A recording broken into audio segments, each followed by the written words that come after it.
Hey guys, welcome back to the channel where we're checking out a video titled French versus American Homes. 8 differences, American things you never see in France. Let's check them out. For one, know there's one unique thing between Europe and the United States that I just don't think you will easily find in any European country, and that is, the housing structure. It's in Europe. You guys seem to have more of a community where the houses are closer, there's stores nearby, and it just seems and feels more like a community rather than just massive houses. And that's what it seems like in Europe. But when you do find closer houses where the houses are closer, it's usually in Section 8 houses and just the ghetto in the United States, which is kind of unfortunate. But yeah, we're gonna be checking out this video right now, so thank you for watching. If you have any recommendations, leave those in the comment section down below, or preferably hit that link in the pinned comment section where you can recommend videos, and I'll check them out as soon as possible. Without further ado, let's check this out. Salut tout le monde! Welcome back to Unintentionally Frenchified. I'm officially on August vacation in the US, and I thought it was the perfect time while I was getting to shop at Target, go to the grocery store in the snack aisle, getting to wear my workout clothes everywhere, that I also do a video about American homes in the US. I always notice when I come back certain things or accessories or functionalities of American homes that we never see in France. Comments below, and check out Lingoda's FAQ section, that will help you too. Are you guys ready for the tour of the house now? Let's get started. So I wanted to start outside. The mailbox? Very convenient things about American homes that I don't see in France has to do with the post office, which is not my favorite part of France. The post office has made me cry numerous times.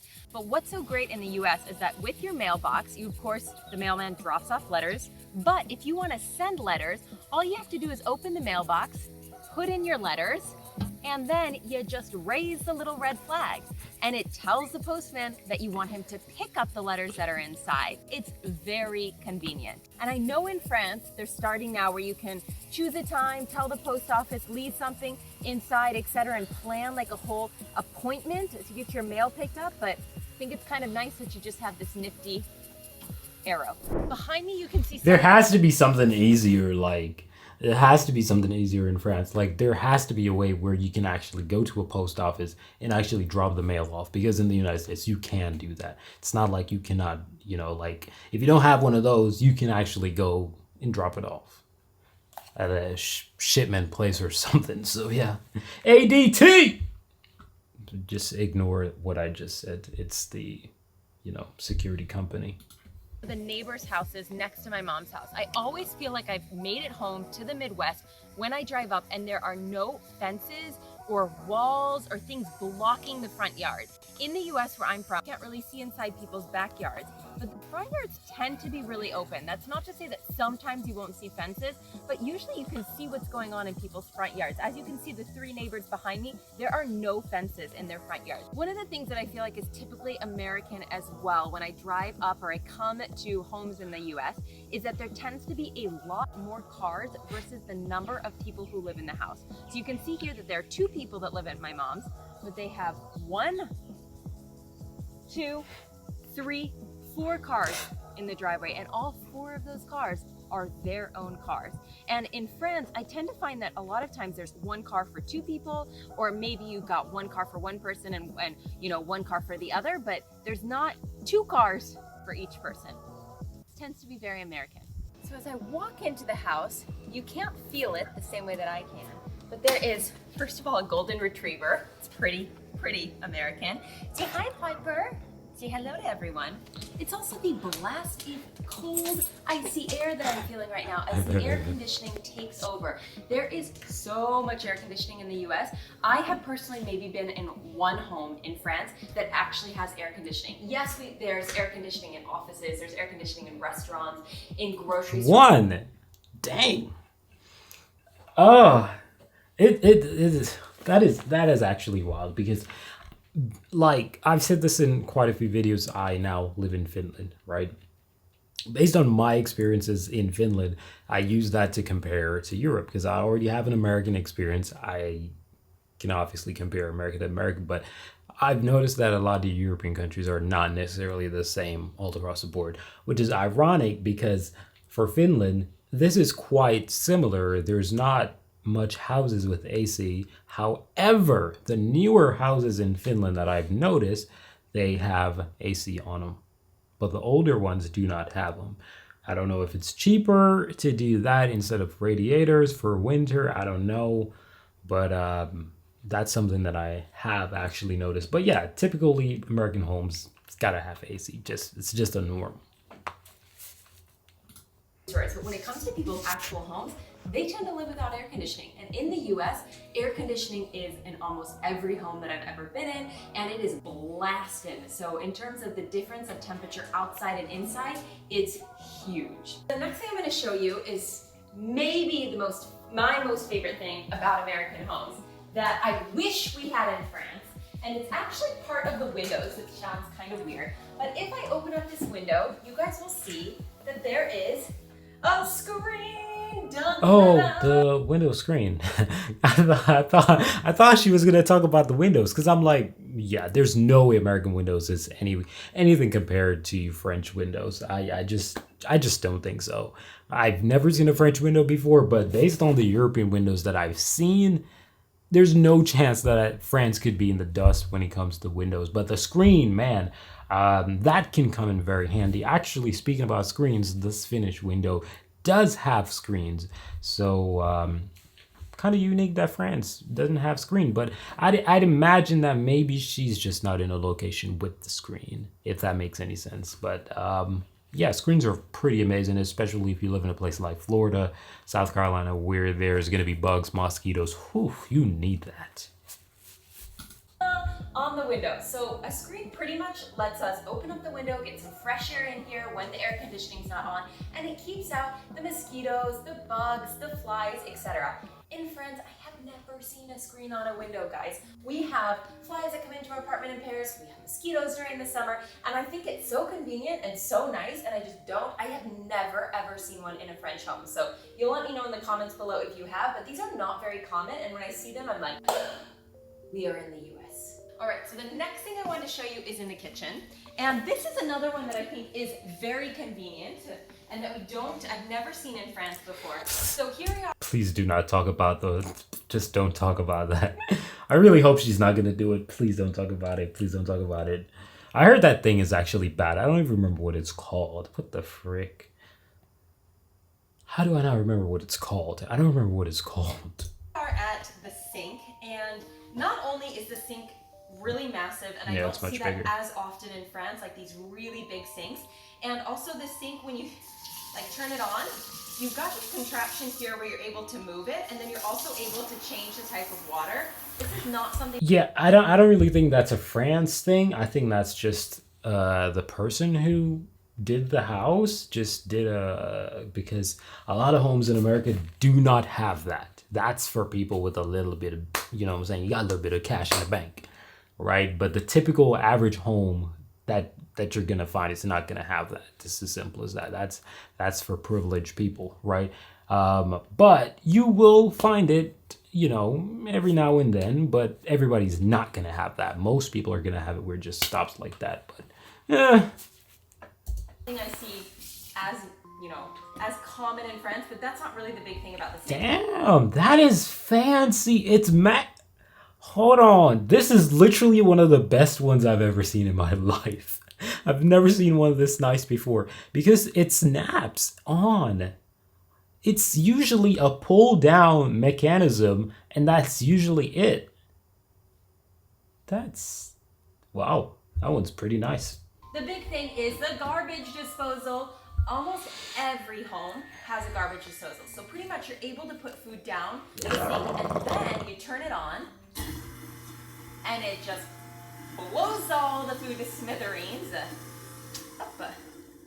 And you don't have to put all of the food in the garbage. And I find that really convenient when you're cleaning and stuff, and I've never seen that in France before. Another difference is... But I heard that this is no longer being like used in a lot of homes in the United States. I'm not quite sure on it because obviously I'm not making houses, so I wouldn't really know. But I think someone had told me that it's not that common anymore, but back in the day it was everything, right? But that thing is very useful, but it's quite dangerous as well. But it's useful, very useful. The amount of ice that Americans consume. And when I'm in France, Fridge of course, with people in their ice. homes do tend to have ice if you ask, but they don't tend to really have like massive ice makers. And when you go to a restaurant, for example, in France, and you ask for ice, you get like 2 or 3 cubes. And when you go to the US, you have like an entire glass full of ice. Sometimes it's too much ice, if that could even be possible. And if you look at my mom's refrigerator, for example, you Ice already maker. have right here, you know, ice that you can get at the front of the refrigerator, which I see less in France, but you can find, of course. But also just the amount of ice. So if you look into my mom's freezer, not only do you have like a massive, massive like Nah, your mama doing too much. I'm sorry, your mom's doing too much, bro. That's where I gotta put the chicken right there. Nah, your mom's doing too much. That's way too much ice. Oh my god. a bowl of ice here for the ice maker, but not only do you have one there, but you also have a second one. So up here, there's also the ice. So she's got 2 different ice makers so that she never runs out of ice. I feel like that is something that you don't really see as often in France, but that doesn't really shock me too much. So one Yeah, of that's overkill, the I'm sorry. things that is very typically American in homes is we've got the good old couch over here. And imagine that I'm having a very tired day and I want to relax at night and I want my feet up. Instead of putting my feet over here on this perfect ottoman, I'm just gonna lean over and I'm just gonna recline my feet slowly. Yes, Piper, just reclining. Oh, and it goes back a little bit and then I'm just gonna relax and watch my Nah, that has to be like just like with the sink that I was talking about with the hose or whatever it's called. Nah, that has to be something that is what you'd consider um choice preference. I don't think that's a norm situation. I don't think so. Cuz I actually have a reclining sofa in Finland, right? I actually have that. And I do love the reclined sofas. They're amazing obviously, right? But I don't know. I would say that's just American. I don't know. I really don't know because I don't think most people have a reclined sofa because they're more expensive. So yeah, the reclined sofa that I have is a double, so it's much cheaper. In fact, I got it like for $500, right? So I don't know. I really don't know if I would consider that a French thing. So you guys let me know if that's literally French, and if you were from any other European country, let me know. Would you consider that to be more American, or do you think it's more of a choice preference situation where she just has not been in a situation where she is around people who has that?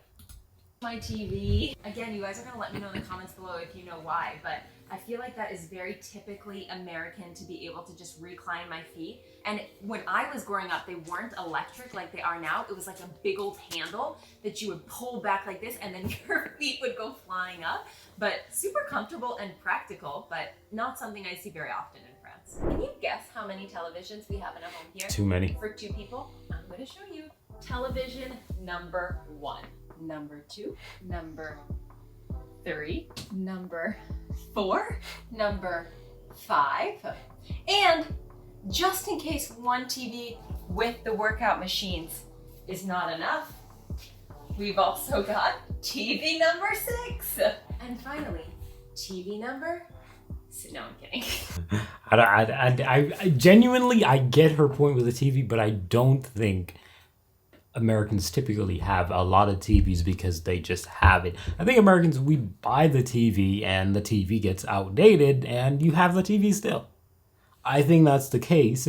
However, what I will say is this: you'll find the average American with a TV in their rooms, right? So the bedroom has a TV, the living room has a TV, the kitchen potentially has a TV, and that's about 3. I think that's about max with a basic family home because you're not going to give the kids TV, right? So I think about 3 TVs usually is the typical number that you'd find in a typical American home.